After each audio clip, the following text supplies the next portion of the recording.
Hi there, friends. Oh, I'm so glad to see you joining. I am so excited to have this time with you today to celebrate the 6th anniversary of Nothing Much Happens. It was just a little idea I had. Just a little dream I had one day. I've told myself bedtime stories my whole life. It's how I have fallen asleep since I was 4 years old, and it's one of my earliest memories. And because I've always done it, I've always been able to sleep. And I kept thinking, how do I get this from me to you? How do I help other people do this? And I'm so glad that 6 years ago, in the middle of the night, ironically, I was up with a sick dog, and it just hit me that it was a podcast. And I remember ordering a microphone in the middle of the night because I was so sure it was the right choice. And the next day calling Bob and asking him if he could help. Of course, he said, yeah, come on in. And also, please don't buy microphones without asking me first. So now he always, gives me good direction on upgrades. I am in my recording booth right now, by the way. So this is usually me. I love my recording booth. It's actually where I often sit meditation because nobody can get to me in here, even the dogs. And it's really calm and quiet. I'm going to be reading you a special story today. I want to give maybe just another minute or two for folks to find us. But I'm reading a story today called At the Reception. And I had the idea for this story because if you remember, or you listened, or you weren't asleep for the whole thing, last September, I wrote this arc, which ended with the wedding of Marmalade and Crumb's mom to Birdie's dad. And after I got done, I felt like I still had just a little bit more to say, even though I had written 5 episodes and one of them was twice as long as usual. And my wife said, why don't you write one more and make it the bonus? And I was like, excellent idea.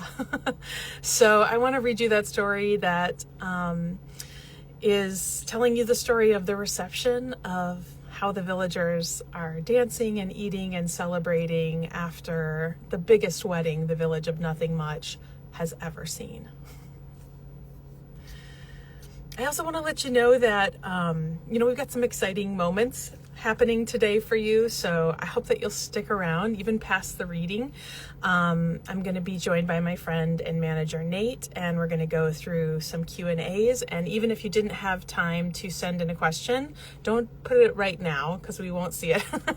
But later on, you can enter a question. And if we have time, we will absolutely answer your question. And I want to share some exciting news with you and also tell you about a groovy giveaway that you can get in on.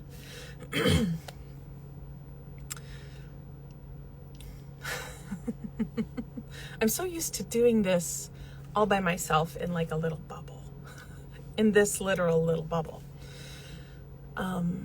It's so fun to have you be here with me while I'm doing it. I can feel like I can feel you there, even when it's just me with my headphones on, ready to record. But it's really lovely to have you here because sometimes it does sort of feel like I'm just making this and I'm not sure what happens when it goes out into the world. Although you sent me so many loving words when we asked you how the podcast affects you or how it has touched your life. I very much feel connected to that now. I always did. I feel like everyone who is on these socials for Nothing Much Happens, they're lovely, kind people who are continually telling me how useful the show is and how much they appreciate it. I have a fantastic job. I highly recommend it. If you can grow up to be a dream weaver, 10 out of 10 would recommend. Okay, I think I'm going to get started with our story.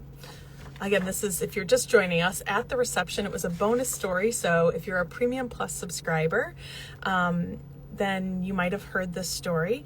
But it was just one extra bit to the wedding of the century between Marmalade and Crumb's mom and Birdie's dad. And I remember the moment that I realized as a writer that this was coming, that they were going to get married, and then immediately getting online and texting Bob and being like, Bob, you won't believe the tea that I am about to spill. He was pretty excited too.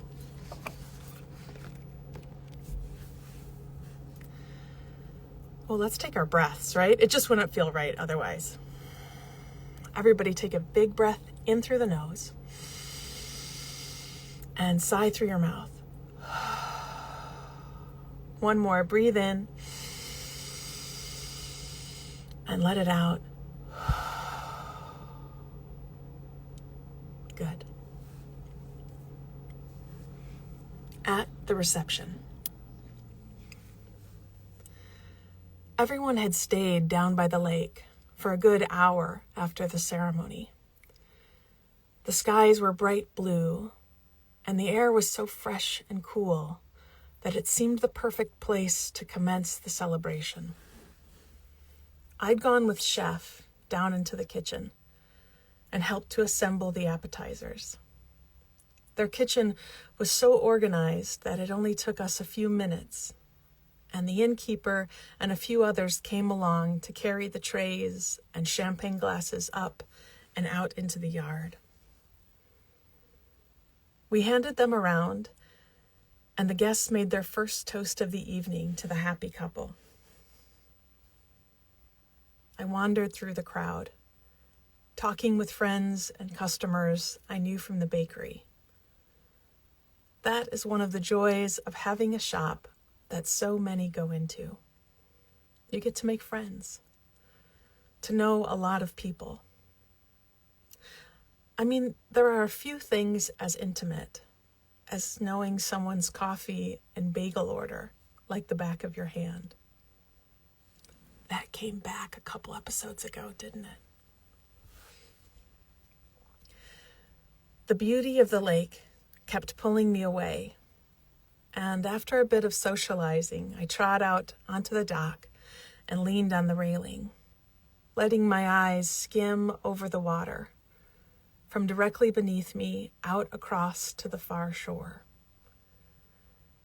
The surface was mostly still, only ripples here and there from paddling geese or fish jumping, and the smell was that spicy, clean scent like rain in the autumn. I heard rapid scuttling paws on the boards behind me and turned to see Crumb at the end of his leash, running with wild, joyful eyes.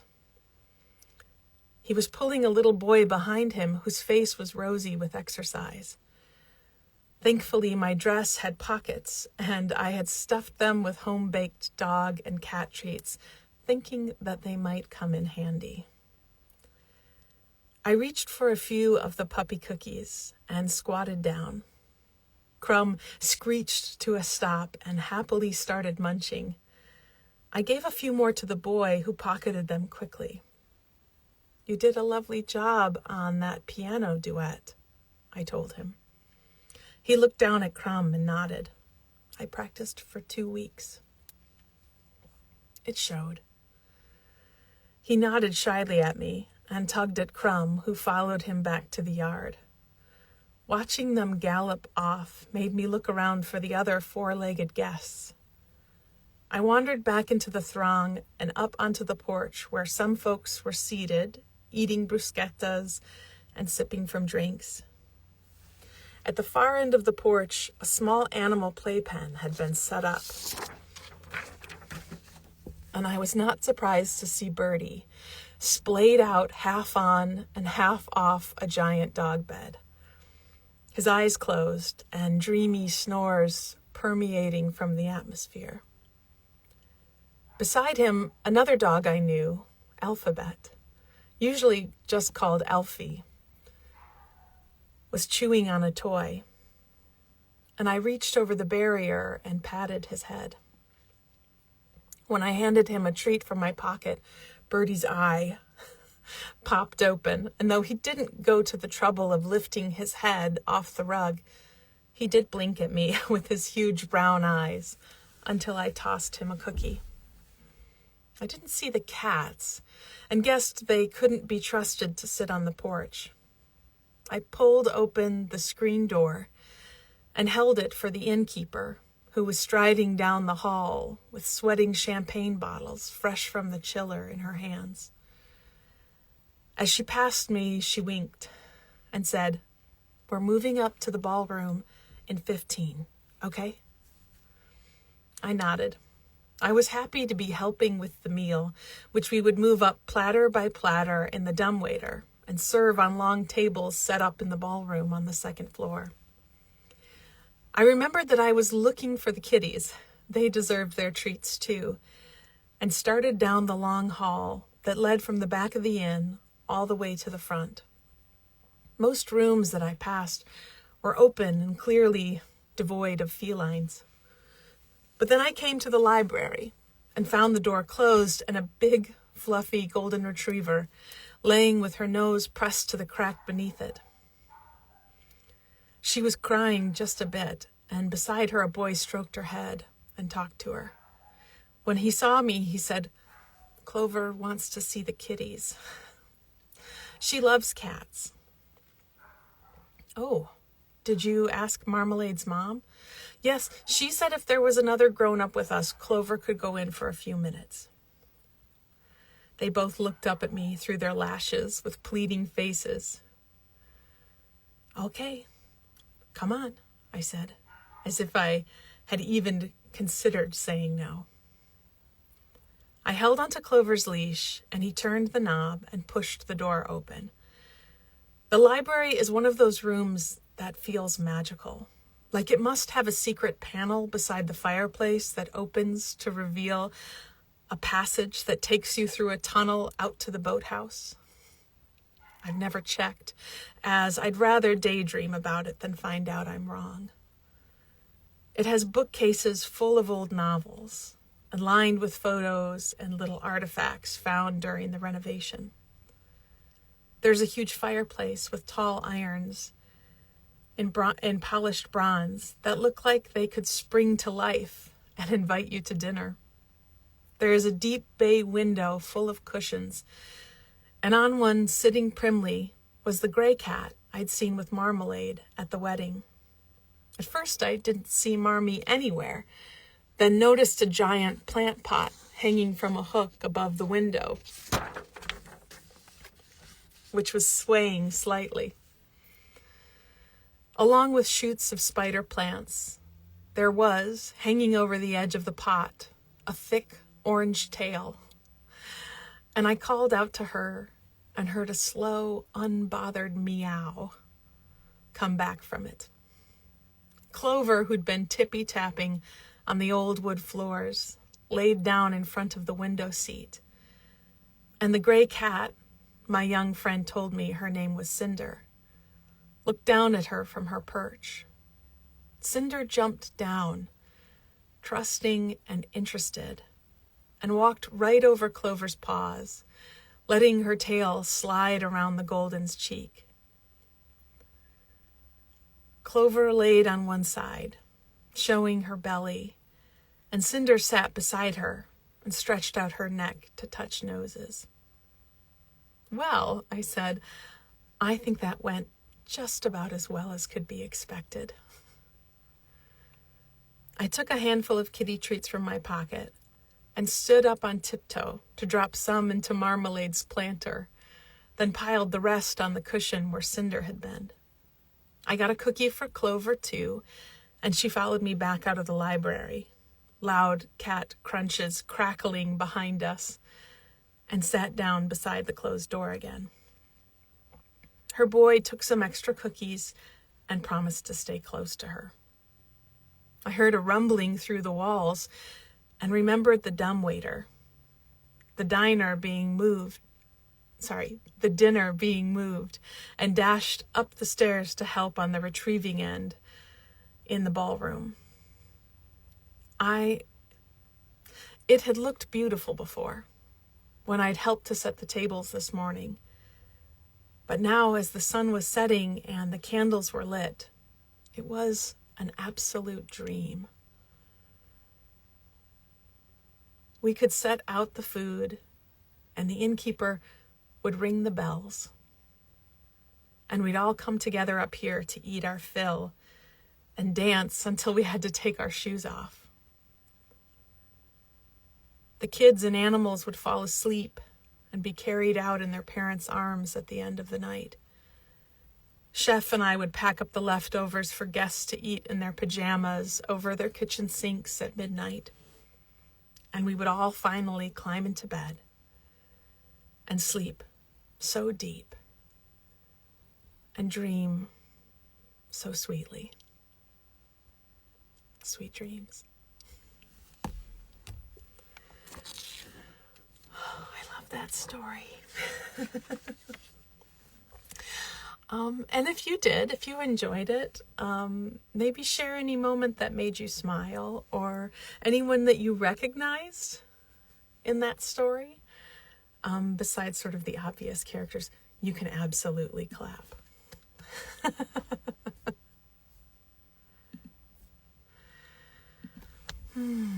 Okay. So we are going to move into the Q&A segment of our celebration, and I'm going to welcome my manager and friend, Nate. And I definitely know how to do this.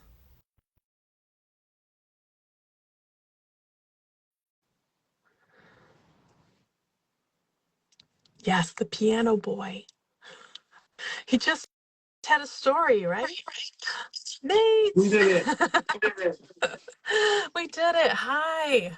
This is very exciting. It is, and I'm so glad that you're here with me. Everyone, Nate is a big part of the Nothing Much Happens team. He is my manager, and one of the things that means is that when I have a big idea, then Nate figures out how to make it happen. I always say, like, I'm the dream weaver in chief. And Nate, I know you have a name for it too. I don't know. I forget what my clever one is. I'm not feeling the most clever. I think it's Mr. Get Stuff Done. I would wear that moniker with pride. Yeah. Because a lot of times I just have an idea like, wouldn't it be cool if? And then Nate goes, yes, and here are the logistics of how we can actually do that. And one of those big ideas, and this was really Nate's idea too, we're going to talk about it in a little bit. But shall we start with some Q&A? I think that sounds great. Yeah. Thank you to everybody who's sent in questions over the last few days or last week. We have a lot of questions. Hopefully we'll get through as many as we can.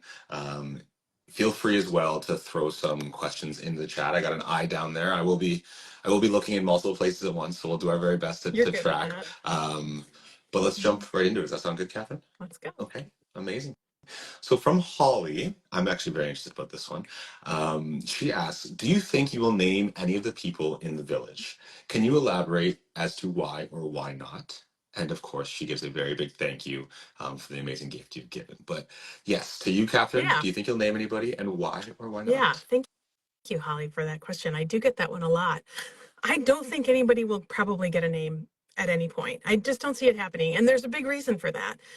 I really want a lot of these narrators to feel familiar to you in the way that you could feel like you're stepping into their story. And I feel like, that's why I write from lots of different perspectives. There's single people, there's people in couples, there's people with nephews and nieces. I've finally written people who have their own kids, which is sort of new for me, but I've written a few of those too. I've written people who like to be alone to recharge, people who like to be with other people to recharge. And that's because I want them the stories to feel like they're about you. So that when you listen, you can kind of pull the story around your shoulders and be like, this is about me and it's so comfortable here. And I feel as soon as I give somebody a name, that is not as accessible to us. It's also just wonderfully fun for me to write it this way. And Bob's saying only the animals get names. Absolutely correct. I don't mind giving the animals names. I love naming animals. So all the animals will continue to get named. I was going to follow up with that actually and Yeah. say, is there a difference between the animals and the people you see as to why they get Yeah, names? I guess the cats and dogs who listen, which I know there are a lot of them. People send me pictures of their dogs who will fall asleep hearing the stories. I hope that they still feel as welcomed and included. But yes, I think that will continue to be the way going forward. Amazing. Thank you, Holly. I believe I Mhm. saw Holly in the chat saying that she was here for a Oh, question. So very, excellent. very happy we got to I'm answer so that one glad. in front of you live. So moving on to Ollie. Big one. Ollie asks, "Hi, I was just wondering what your favorite episode is, and also what your favorite location in the town or village of Nothing Much is." Yikes. Yeah, Okay. For years, I've said that my favorite episode is Fireflies in the Summertime, and I still think it is an absolute banger. It's one of the first episodes where I really felt like I could write about the magical side of the village and sort of the ordinary magic that I'm always seeing coming through in the stories. So I love that one. But writing Sycamore and the Gravestones was just so fun for me. And I wrote all three stories, it felt like in 20 minutes. Like I couldn't even stop writing them. So they just felt, I feel like there will be like a Sycamore and the Gravestones book at some point because there's just like so much to plumb there. I love the feeling of there being this network of gentle aunties behind the scenes who are just very quietly pulling these strings to make sure that life is a little sweeter and safer for people. Um, and that there's also cats involved in that. It's a win. So I have to say that series is now my favorite. My favorite location is probably the inn. Um, who doesn't have a fantasy about, being an innkeeper and like this like beautiful idyllic place where you get to, wake up and have the first cup of coffee and then watch people have wonderful days. So I really love the inn. amazing. Could you ever see yourself trying to open an inn and running your own inn? 1,000,000% there. I know that I am romanticizing it and that it is probably, there are some real life moments there that are not as fun. But yeah, I mean, let us know. Would you guys come to the Nothing Much Happens Inn? There we go. There we go.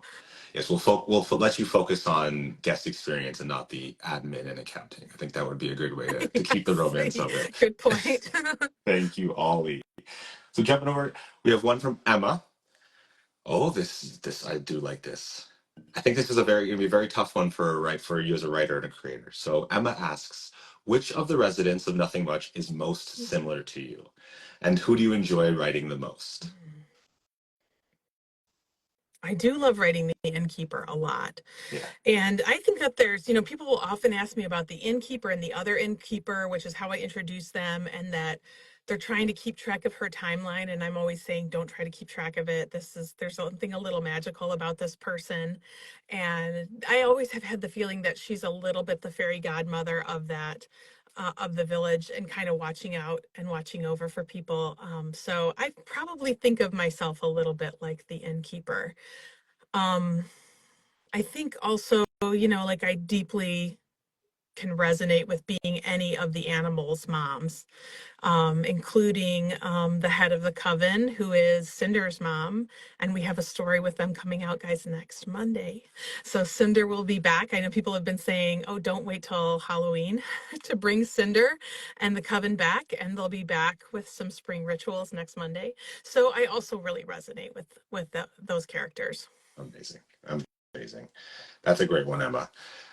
From Rachel. Hi, Kathryn. You share such healing messages in your stories. I've always been curious to know more about your life's journey and how you've come to such wisdom, if you feel comfortable to share. Such gratitude for you and your ability to weave these messages of kindness and reminding us what's truly good in this world. So I know you touched on this a little bit, but yeah, if you can go in a little bit more on your Sure. journey to get here. Yeah, I was a full-time yoga and meditation teacher for 20 years.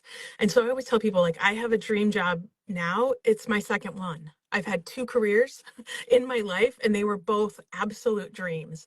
I owned a small studio in the town. It's actually a village in the village of Holly, Michigan, called Ethos Yoga, and I got to teach there full time. And it was a real joy to me to be able to be with the same group of people day in and day out for years and walk them through the moments of their life, whether they were good moments or bad, to be there to celebrate and also to hold and heal them. That was absolutely a dream to me. And so I really put in thousands of hours finding out, how can I talk to people in a way that lands softly and feels relatable? How can I even use things like my voice, sound and lights, and storytelling? I taught with quite a bit of storytelling in my style, to be able to help people come to this place of equanimity, inside themselves. So I feel like that really prepped me for this. So, then I kind of was trying to figure out, how do I move into being a writer? It's like this dream I've held since I was 8 or 9 years old, but I had a lot of self-doubt around it. I always thought that I was not a creative person. I was like creative adjacent. All my friends were actors and musicians and artists, and I didn't think I had that. Now I realize that that is a skill set, that it's like a muscle that has to be conditioned and trained. Um, and that everyone has potential to be creative and to be a maker and an artist. And I always say that there was this moment that came for me. I call it the reckoning of mediocrity, where I went, yeah, well, maybe I just do it because I want to. Maybe it doesn't have to be perfect. Maybe it doesn't have to be the greatest thing in the world, but maybe because I want to, I just start doing it.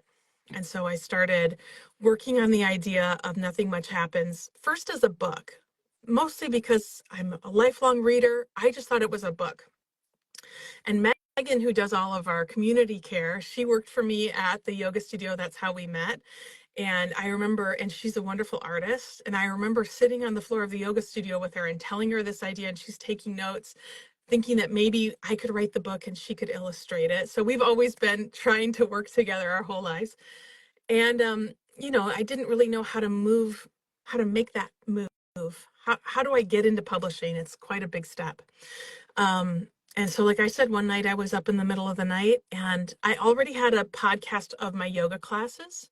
I found that, it's not an intimidating form of media to move into if you're looking to get started with something.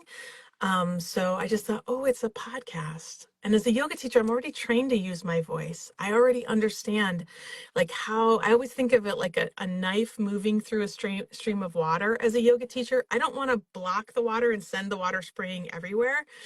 I want to slip right in with it and go along with you, because people come to yoga in the same way they will come to my podcast, with some seed of resistance. Something inside is still going to like resist a little bit. And so I feel like I spent 20 years going, I know how to get you to come over here. And that apparently works. 130 million downloads later, it There works. we go. I love it. That makes a lot of sense. We did have a question. I believe it came from Emily as you were going there. Do you think that you write the yoga teacher at all in your own image? I do, I'm sure I do. Yeah. The first time I wrote a yoga studio story, though, I was the student. And I remember going in to record it, and Bob, knowing what I did for a living, was like, I didn't see the story going this way. So I think I resonate as much as a student as ever, especially now that I have, moved on. At some point, I had to pick a lane. I couldn't be a yoga teacher and run Nothing Much Happens. So I sold my studio to one of my fellow teachers, and it still exists and continues to do good work. But I'm really much just a student now. Beautiful. Beautiful. Um, okay, we're gonna soldier on here. We got time for a few more. Um, let's go with Britta here. Asks, Dear Kathryn, how do you go to sleep on difficult nights? And who tells you a bedtime story? This comes from Britta, who mentions that she's a very grateful fan. Thank you, Britta. People often ask me, like, do I listen to myself? And I do not. I think it would just be too meta. And I think I would get in my head about it, and not probably be able to have the same experience that other people do. So I have I have a strong sleep game. I know you've heard me say this before, that I sleep like it's my job.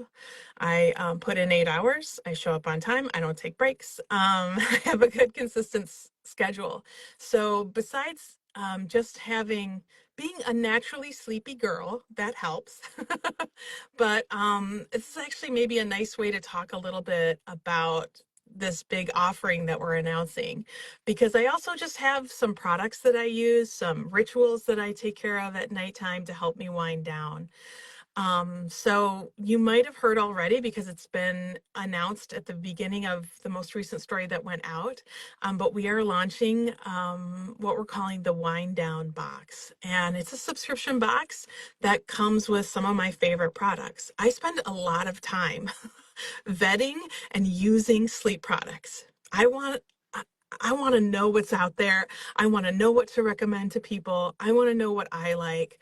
Um, and what people in my family and friends group, what I can recommend to them. So I just have like a shelf full of stuff. And, we decided what a lovely way to help people out in another way is just to offer them a compilation of things. So the box has two kinds of mushrooms because I'm big into it. We have Alice mushrooms. Did I make that I happen? think so. I think so. When I went like this? The gesture That was speak. amazing. Sure. Maybe it's just for mushrooms. Um, we have Alice mushrooms, which have these lovely vegan chocolate. Everything in the box is vegan. So if that's a concern to you, I'm a vegan and I just wanted to make sure that you know everything that we offer you. You don't have to worry. There's no animal testing or animal products. But there's these lovely little squares of chocolate. I love them. A lot of times if I'm just feeling before bed, like I'm a little worked up, I'm not going to sleep, I'll just eat a piece of chocolate. What a sacrifice that I'm happy to make for my health. Those are from Alice mushrooms. Then we have these lovely little mini coloring books. I love to color, but sometimes I open the book and I'm like, oh, this looks like a chore. This is too much. I'm already had like too much sensory overload. And these little coloring books, they like take 2 minutes. So I think this is part of like a little wind down for the evening. Start your story, color for a few minutes. Probably by the time you're coloring, I'll be saying our story tonight, and we'll just head right into it. We have lavender oil roll-ons, which I use pretty much every night. This really great candle from Velabox, which is this awesome company that we've been working with. It's this lovely lavender silk candle. We have these tart cherry gummies from NutriChamps. These I never forget to take because they're delicious. I will be in bed and be like, oh, I didn't take my NutriChamps. I'll go downstairs because tart cherry is naturally anti-inflammatory. They work really well. I love them. And then we have the other mushroom is from Aversio Chill Now, your organic reishi mushrooms supplements. And I have to say, like, I had dabbled a little bit with using those. And not until I started taking them every single day for like 2 months did I notice a difference, but what a difference. So I really love all these. Then we also have these new strips. Am I saying that right? New strips. Mm-hmm. And, if you just feel like, whoa, I really need help tonight, it's melatonin, you put it on your tongue, it dissolves within 5 minutes, you are going to be out.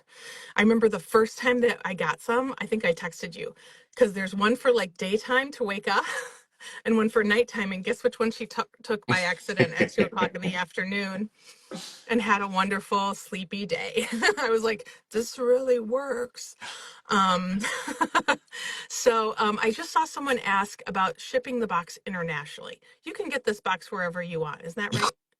Correct. Yes. Yeah. As right now on the website, it is limited to the United States, but that we're just working Oh, on something with our shipping with our manufacturer to get that turned on.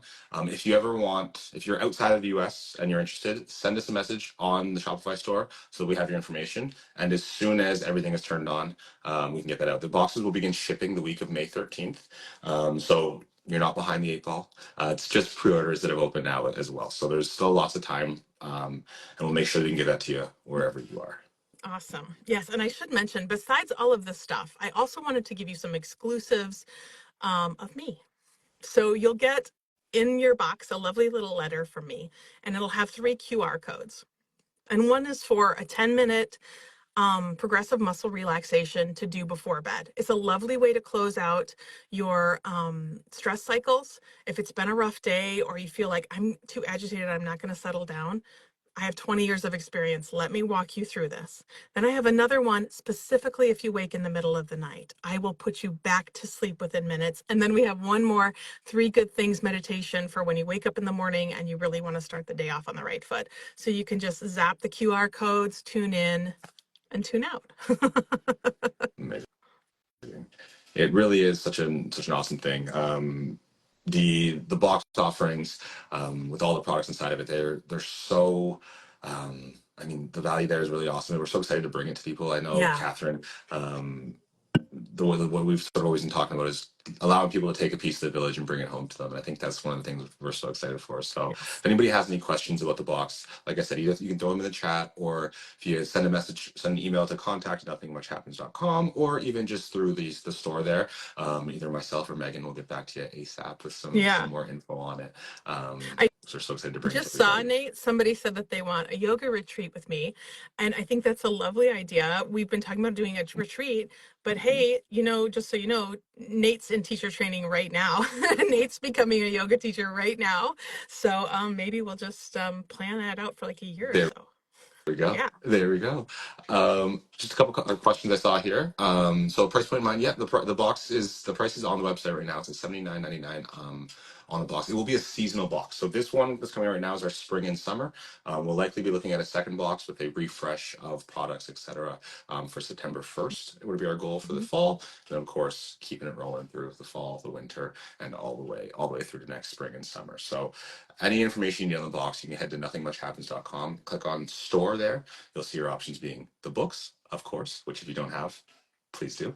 And then, of course, underneath that, you'll see Wind Down Box, which will give you all the information, all the products, all of our amazing vendors that are in that box and bringing their full size products. I think that's another important note. Oftentimes with these boxes, they'll sometimes be sample sizes. They are all full size products, which is really great. So you're getting multiple months worth. And that's one of the reasons I know Kathryn and I discussed doing it quarterly, is that sometimes you get products, you don't get to use them all. So we wanted to make sure you got enough products that they lasted for months. You can really see the Yeah. benefits Yeah. of them as well. Yeah. So, Kathryn, I was thinking we have about 8 or 9 minutes left. I think there's a couple questions, and maybe get Okay. through one or two more, and Okay. then we can sort of finish up with the exciting giveaway Sure. information, if that Let's do works it. for you. Yeah. Yeah. Yeah. Okay. So, going through right here. I love this question from Amy. It's how do you write? And I think this is a great question for everybody in life, even just how they can live their own life. Is how do you write cozy, lovely fiction when life throws you wild cards, like through grief or rage or whatnot? How do you write through your own writer's block? Yeah. I do have to be in a certain mindset to be able to access this. So I do have daily practices that I do. Like I said, this is often where I meditate. So I will come in, and even if it's just 5 or 10 minutes, put my feet flat on the ground and close my eyes and pay attention to what I feel in my body, get centered. I have a really big gratitude practice, and it's not formal. I think this is one of the gifts of being a yoga teacher for 20 years. Hey, I recommend it. If give it a try for 20 years. Be a yoga teacher, because I've trained myself so much to pay attention to small, beautiful things that I feel like my cup is constantly getting refilled. So even on the days where, I'm still human, I'm still going to have those moments where I'm going to get knocked down. I feel very much in touch with how grateful I am and how many good things are happening around me. I just recorded this story today, which is kind of a new kind of story that people have asked me a little bit about. Could I write a story for people when they are grieving? And I wrestled with that, like, how do I approach this? And I hope that it will work for people. It's coming out on May 20th. It's called Tell the Bees. And there's a line in it about both things can be true. I can hold heaviness and sadness, and I can also hold joy and gratitude. It is possible to have these complex experiences. I mean, that is actually just part of being human, right? And it's okay to acknowledge it, so that even when you're grieving, I think sometimes people struggle with it, almost like, is it okay Is it okay when the world is this complicated? Is it okay when the world is this scary to also find joy? Absolutely, we need you. We need you to find joy. You still deserve it. And no one is helped by you missing out on the small moments of pleasure in your daily life. I'm very connected to that, and very connected to the feeling that, you know, that time is precious. So I feel like all of those things come together to help me find a way into the mindset. And then a little bit about, once I'm begin writing, then it becomes therapeutic for me. I get to slip into the village of nothing much, and that's really healing to me. Over the years, people have written who I'm sure are fantastic writers and say, please, can I join your team? Can I become a writer for Nothing Much Happens? And very selfishly, I have to tell them no. I want it all for myself.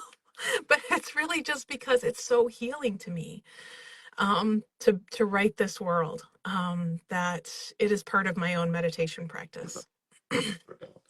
That's beautiful, and that makes a lot of sense, and it's great to hear. Thank you for that. Yeah. I think we'll probably wrap up here.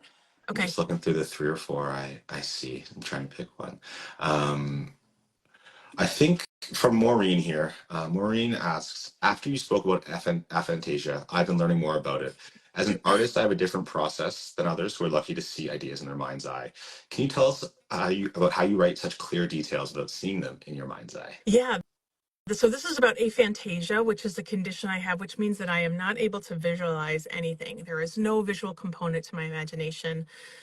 When people would say picture XYZ, for years I didn't think y'all were speaking literally. I did not I did not realize you meant that you guys were actually seeing stuff. So I get asked this question a lot. And because this is the only brain I've ever had, I don't know any other way to be. So I can't really even say how I do it, except to say that our brains are wonderfully adaptive, and we can often find our way to things differently, those of us who are neurodivergent. So I think it is a reminder that even with various conditions and different experiences, there are so many creative worlds that are open to you. Don't let it limit you. It certainly doesn't limit me. I think I just find a different way to get there. That's phenomenal, and yeah, I'm sure it's in a lot of ways something that people haven't always heard Yeah. of. So thank you so much for sharing that. It really Yeah. is so great. So with that, as we're coming in, oh, and I believe Rosanna here says that she has aphasia as well. That's very Aphantasia. great. Yeah. Yeah. Yeah. That's so cool. Um, so that's we're gonna round out the Q&A there. I know we have one more pretty exciting thing to talk about. Well, really, too, because we're also giving today. It's a big Oh giving yes. day. So I'm sure people have heard so many times that we give to a different charity each week.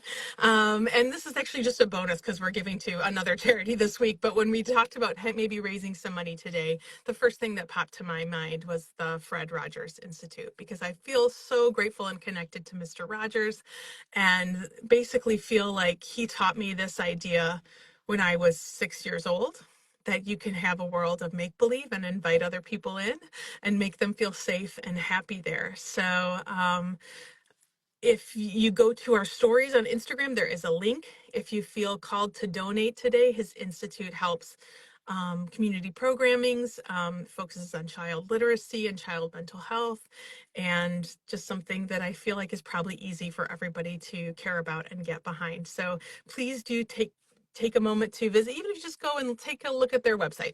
Traffic helps too. So please do that. And then we want to let you know that we have this fun giveaway. We are selecting 2 lucky winners to be the very first to receive our wind down boxes. All you have to do for a chance to win is follow us here. And did I do that again? I'm loving this. You had talents you didn't even know. There you go. um, Follow us here on Instagram, and you can follow us on Facebook too. We're going to show up in Facebook in 15 minutes and read a different story and answer more questions. So if you want more, come on over. Follow us. And then if you can tag a friend in the comments of our most recent, we have a post about the giveaway. It's the most recent post on our feed. And just tag a friend in the comments. You can tag as many friends as you want. And we will let you know who wins. Amazing. So with the giveaway, it's going to be every tag of a friend, every different comment is going to be a different entry. So if you really want that box, then keep on Tag keep 100 on friends. tagging. And as the manager, I will say I'll give the hard sales pitch. It's over $200 of value in that box. So it's not a small giveaway. We're not giving away a sticker. We're giving away a whole bunch of, like I said, full size products Yeah. in an incredible wind down box that are all Kathryn's favorite items as well, which is pretty Yeah. cool. And that is not a joke. I got a list of the favorite things that she has in the world to help her sleep, and then we went and tracked down all these brands and told them. So it's really an awesome opportunity. Yeah. Kathryn, thank you so much for sharing. Thank you to everybody. Happy to share a screen with you, and You the too, floor is Nate. yours. Okay, thank you. Thank you, everyone, so much for listening, for being with me and letting me tuck you in at night, for trusting me in a vulnerable moment when you're about to fall asleep. It is not something I take lightly. Every single time when I'm recording and I say sweet dreams, please know that I am thinking of you and your well-being. That even though I am just a stranger on the internet, I genuinely care about you. You matter, you're important, your health, rest, and mental well-being matter. So thank you for being here. Please keep listening. I still have so many stories to tell you.